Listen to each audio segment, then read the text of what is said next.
going to be talking in mission. Want to make sure that we are on point and ready to go. That means something. I'm just saying. We don't want to miss nothing. We want to be there, be square. Look, but however, my name is Marina Summers. I am your host today with Money Has a Sound, financial language. I want to make sure that you all are going to be a part of this today. I want everybody to go in and just get other people to join us today, get other people to come in and hear what thus saith the Lord. But however, get what is being said about how money has a sound. I want to talk about vision, and I want to talk about more than anything, not just your vision, but I want to talk about your mission and how they are different. They are very different. I had started that subject a little bit last week, and I want to get that subject going again. So if you guys can go ahead and we are also in Clubhouse, so we are actually podcasting this in Clubhouse as well as live. I want to make sure that we invite some people in, also invite someone on the live as well, getting everybody in here so that we can hear what thus saith the Lord and what God has to say. I want you to go in and just get people to come in and hear it. It is so important that we hear it, not just hear it, but that, hey, we are secure in what is going on in our businesses. Do we really know the vision? Can we count up the cost? Do we know the difference between vision, and do we know the difference between all that pertains to our business? So I want to make sure we're all in line with this. I truly believe that this is going to be phenomenal more than anything. The first thing I want to do is I want to talk about as we're going forth in our businesses. I want to say that when you're looking at mission versus vision, what are you looking at? And your brand, what are you looking at? I mean, what are you looking at when you're looking at this? What are you saying to yourself? How is it feasible to what you got going on in your mission, in your vision? What have you set in places? What are the systems you have in place? And as far as systems even go, and when you're talking about business systems, your business systems, what do you have in place? How are you doing that? I'm going to give you a moment to think about that for 1 minute. I want to share something with you very quickly that I really think is going to be awesome sauce for you. And I want you to hear this. I love to hear when people have want to talk about money, but it's not just kingdom, but it's also how we can release it and be able to affect others. And so I think that the one thing about money is we need to understand what that means. What does it mean when you're talking about money? What does it mean when you're talking about what is money in a business aspect? What is money in a business? What does that mean? What is money? What does that actually mean? Because I mean, let's think about it for 1 minute. And I love to listen to Warren Buffett and what he has to say. How to invest for a beginner. I want to share this with you. I was listening to this very briefly, how to get started on just in the investment. And so I want you to hear just a brief of what he has to say about when he started, how he started, why he started, and what made him start. I love to hear this. I really love a lot of things that he says because he was a chance taker. He took a chance on everything, but he was intrigued by investment, but he was intrigued by money. But the way he was intrigued was not for greed. It was different.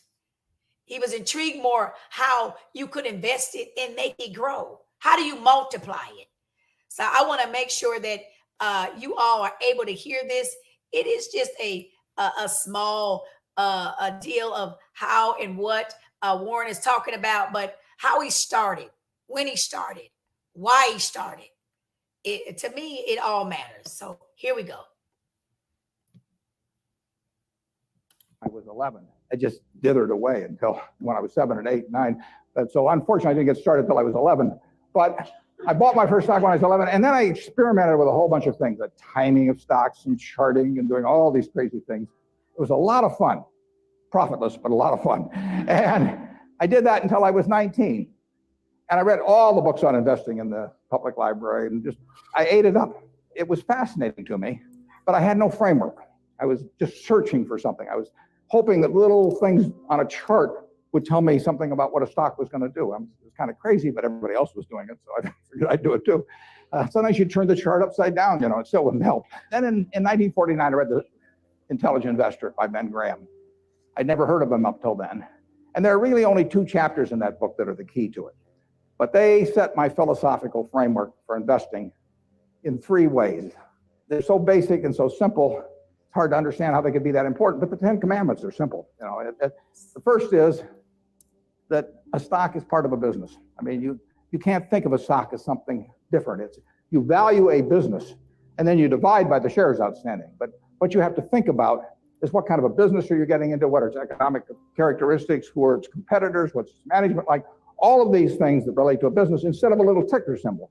I used to know when I was 11 or 12, the ticker symbols of every company virtually on the New York Stock Exchange. I could mark the boards that tear us up, but I didn't know anything. I mean, I knew that X was US Steel and T was AT&T and so on, but I didn't know anything. I didn't know what was behind them. So I had to start looking at these little symbols or these little names in the paper as businesses and decide how to value a business, what counts.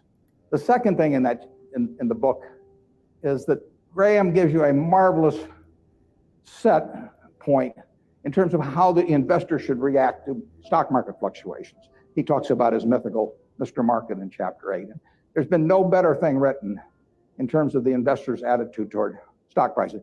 Most people react the wrong way to stock prices. I mean, they feel good when their stocks go up, they feel bad when they go down. They think the stock market is there to instruct them. And Mr. Market is this partner you have in investing. He's a remarkably obliging partner. This guy comes around every day and he tells you what he'll pay you for your interest in the business or what he'll sell you more at the same price. Nobody ever does that in private business. If you and I owned a gas station together, and I said, every day I want you to come in and offer me your half interest in the station, and I can either buy your half or sell you my half at the same price, and you have to come in every day and do it, you'd be at a terrible disadvantage. And you'd be at a particular disadvantage if you're Mr. Market in the market, because Mr. Market, our friend in the market who obligingly gives you those figures every day, different figures at the end of the day and the start of the day, but he's naming a price at which you'll either buy or sell.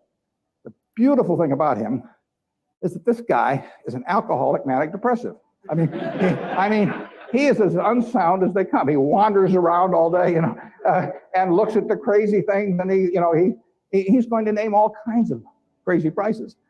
And you don't have to pay any attention to him, except when it's to your advantage to do so. If that's once a year, if it's once every 5 years, it's one stock out of 3,000. All you have to do is sit there. You have no moral responsibility to this jerk. He is naming these numbers. You didn't ask him to, but he's doing it. And all you have to do is pick the one time when he is particularly depressed or particularly manic or particularly drunk or whatever it may be. And the market will be all of those things. And you take advantage of it. And that's what's remarkable about stocks, if you think about it, is that if you look at the high and low on all of these American companies for the last year, you'll see case after case after case where the high is twice the low.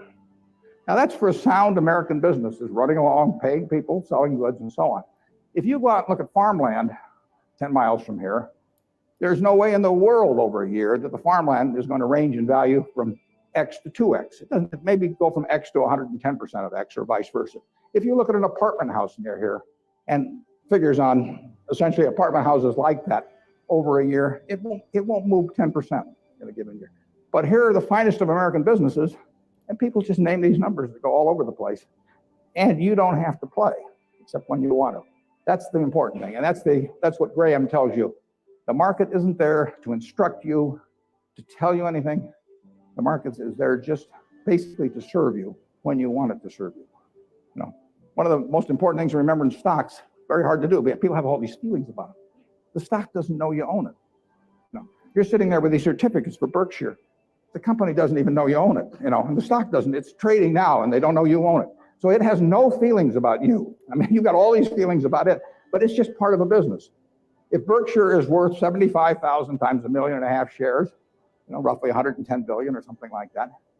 It's a good investment. If it isn't, it's a lousy investment, and you have to value the business. And Graham, it's amazing, but people don't do that in Wall Street.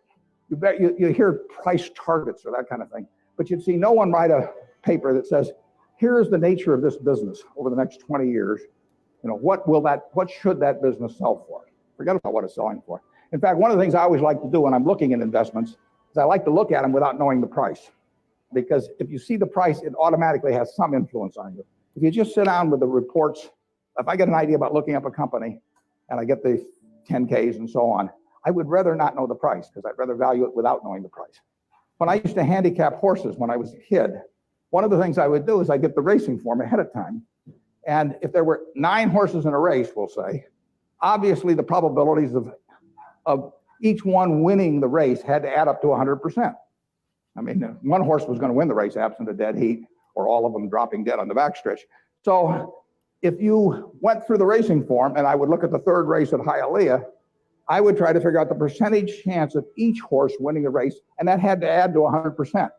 Then I would compare those percentages to the odds. But first of all, I wouldn't look at the odds first. I would look at the past performance and all of that thing first. Stock market's the same way. Third thing in Graham's book is the margin of safety. If you come up to a bridge and it says capacity 10,000 pounds and you're driving a 9,800 pound truck, you drive down further and find another bridge. I mean, nobody knows exactly what that capacity is, and sign may have been put up 3 years ago. So you always leave a margin of safety. You don't try to cut things that close. You wait till something kind of shouts at you in the stock market. And with those 3 principles, you can build all kinds of structures on that. But that's the foundation. And if you've got that in mind, and that's in the Intelligent Investor, I've never found anything that remotely compares with it. All 3 of the ones you can't get rid of one leg of the 3-legged stool and still have a good investment philosophy. But I would say that the most important thing over a long period and working with big money is to understand the business. Let's just say for the moment that you were given $1 million or whatever sum was necessary, and you could look around Knoxville or look around all of Tennessee if you want and buy into any 3 businesses, between now and a week from now, private businesses, not trading or anything of the sort. You got a week to do it or you have to give the money back. What will you be doing during the next week? I mean, you can look at all these companies. Some of them you're quite familiar with. Some of them you're less familiar with. Some of them you know by reputation. Some of them you know the management. Some of them you don't. You know their competitive situation. What will you be thinking about during that 7-day period? How will you actually be screening these companies out? I think you'll look for 3 businesses, and you can't trade them after you buy them. You're going to own them the rest of your life. You're going to be looking for businesses that have enduring competitive advantage. You don't want to buy a Burger King franchise just because nobody's come within 10 miles of it yet, because Wendy's and McDonald's and all of those will be there pretty soon. I mean, it isn't necessarily who's earning the most money now. You're going to look for something with enduring competitive advantage. Now that takes a business with some kind of a moat around it, because capitalism, by definition, is a system where every time somebody has an economic castle, somebody else is going to come after it. It's just the nature. If you open a restaurant and it's successful here in town, somebody's going to take your menu and probably take your chef, maybe cut your price, maybe offer a little more parking, maybe be a better okay, whatever. I mean, capitalism consists of going after the other guy's castle. If that's the case, you want a castle with a big moat around it. There's a lot of ways you can have a moat around something. You could have it by patent protection. You could have it by location in certain areas. I mean, if you have something in people's mind, like Coca-Cola, 6 billion people in the world, practically all of them have something in their mind about Coca-Cola, largely favorable. They don't have anything in their mind about RC Cola. And if RC Cola spent $1 billion advertising, they wouldn't have anything in their mind about RC Cola. They've got something in their mind about Coke, and generally it's favorable. That's why Coke wants to be where people are happy, because they want to be at the theater. They want to be at Disney World. They want to be at the World Series. They want always have you drinking that drink of Coca-Cola while at the same time experiencing happiness. And if you do that, they're going to sell a lot of Coca-Cola. And it won't make any difference if somebody is a half a cent less on some serving of Coke. So that's an enduring competitive advantage. And you want it run by honest and able people. You don't want to go in with a crook, and you don't want to go in with a dope. Now, the best businesses to buy are the ones where you could have a dope in there. I mean, Peter Lynch says, buy a business that's so good that an idiot can run it, because sooner or later one will. And there's some merit to that. In fact, I got a question the other day from a student group, and they said, what's going to happen to Berkshire when you go gaga? And I said, well, Berkshire's so good that I can go gaga. In fact, I may even be, those are the kind of businesses to own. So you want a management that's able and honest. And then you want a price that's sensible. And that's what you'd look for. You'd go around Tennessee, got a week to do it, and you'd immediately screen out a whole bunch of things. You just know that they weren't a fertile area, That's an important thing to be able to do, to know, just get rid of all kinds of things. There was a great article in the New Yorker 30 years ago when Bobby Fischer was playing Spassky in a famous chess match, which drew attention around the world. And they examined how the mind could, with billions and billions and billions of possibilities, how it could group things so as to immediately cast it down to where you had like 4 options. And of course, when the humans play something like deep thought, or whatever the latest version is of the computer on that, that computer is making maybe 700,000 or a million calculations a second. And the human mind is competing against that, but the computer is checking every possibility. And the human mind somehow has this ability to cast out 99.999% of those things that the computer has to go through in order to focus on the 3 or 4 possibilities that really make sense. And investing's a lot like that. It's not that tough because there aren't that many companies, but you want to cast out all kinds of things. If somebody told me that my life depended on picking among the Dow Jones stocks a group of 10 that would be the best performers or outperform the index as a whole, I would spend my time thinking of the worst companies in there. I would cast out things, and then I would figure I left those behind, and that's an easier way to approach the problem, actually, than trying to pick the 10 best. If you were thinking about the state of Tennessee, there's a whole lot of things you wouldn't examine. You just figure they're too tough. You might decide, car dealerships were too tough. It's always going to be competitive. Who knows whether Ford or General Motors are going to be selling more cars 5 years from now, or whether there's going to be tariffs on foreign cars. Who knows? So you just say, I'll give up on car dealers. I'll think about something else. And that approach that you use there is the same approach you really want to bring to the stock market. You've got 3,000 companies tonight you can look at on the New York Stock Exchange. There's a valuation on every one of them. It'll change tomorrow. You don't have to play. Once a year, if you have 5 good ideas in your lifetime, you get very rich. I tell students sometimes they'd be better off if they had a punch card when they got out of school with only 20 punches on it. Because then, instead of listening to somebody at a cocktail party and then going out the next morning and buying some shares, they really think about every punch. That's all the punches you get. 20 punches is plenty. You just have to make sure that you don't do any of them for frivolous reasons. We never want to buy anything small at Berkshire. It just doesn't make any difference. We want to think about things that can move the needle. And that gets tougher as the capital gets bigger. But that's the way to focus on investments.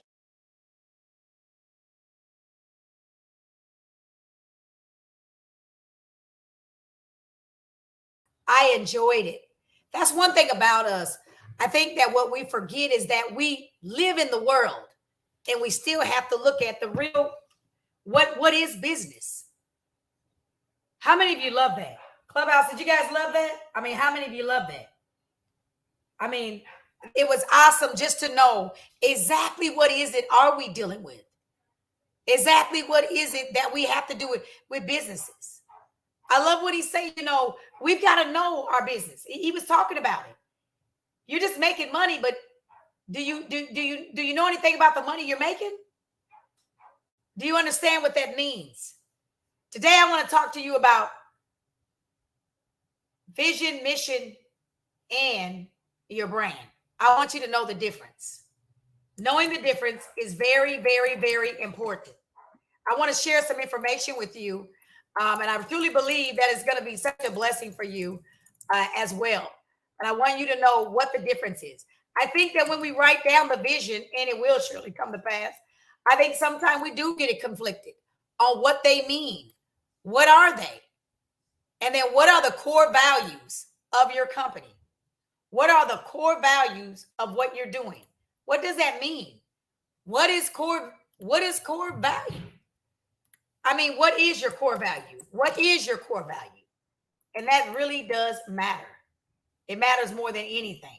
And I want to share this with you today. Hey, I want you to just direct your attention. Anybody that wants to come in and share. I need you to go in and get people to join us today. I want them to hear what we have to say today. I really believe this is going to help a lot of businesses and really put you in a place where you know exactly what it is, where you're supposed to go, where you're going, why you're going there, and what that means for your company. So we're going to go right in, and I'm going to begin to share this so that you know exactly what I'm about to say here. I want to make sure that as we are doing this, as we are going about and giving you this information and exactly what it is that that I believe that, like I said, is really going to help you. The one thing I want you to understand is the difference. What is mission? What is mission? What is vision? What is all this? What does that mean to you? What is mission? What is vision? And what is all this? What is brand? I don't understand anything you're saying. I have no idea what you mean by that. So let's talk about that. Mission versus vision and your brand. It's so important that you understand what that is and what it means. The agenda, we're going to be talking about mission, vision, and brand. Let's talk about the vision. You know how it says, write down the vision, it'll surely come to pass. Let's talk about that for 1 minute. What does that mean when you're saying, write down the vision and it'll surely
is your branding? Why is it necessary to have a brand? Well, a brand is what you build. My brand. What is my brand? What am I branding? What does that mean when it comes to my vision and my mission statement?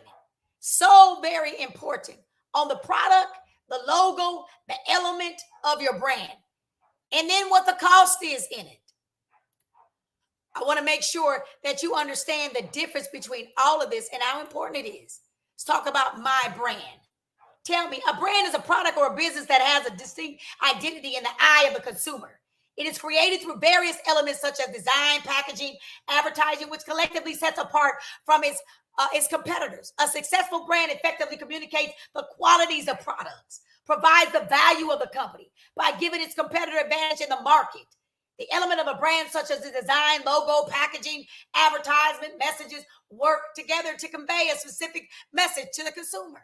Brands are valuable assets for companies as they contribute to the overall brand equity of the company. Companies often seek legal protection for their brands, or either they trademark their brands, registering the trademark, safeguard to unique elements of their brands. What is your brand today? What is your vision today? What is your mission? Know the difference. Know the difference today. And in all you're getting, please get an understanding. In all you're getting, please get an understanding. What is it today that you will call your company? What is your long-term goal? What is your short-term goal? And what does it look like? Put that down on paper, Habakkuk 2:2, and run with it, and it will surely come to pass. Hey, it's been great talking to you at Financial Language Sound. Money has a sound. I'm excited about what's going to happen to your business as you join us every Saturday at 9:30 a.m. Central Standard Time. Every Saturday. Don't miss it. Every Saturday. I don't want you to miss what we have to say and what that means for your business. I want you to stay tuned. We're going to be coming to you again next Saturday at 9:30.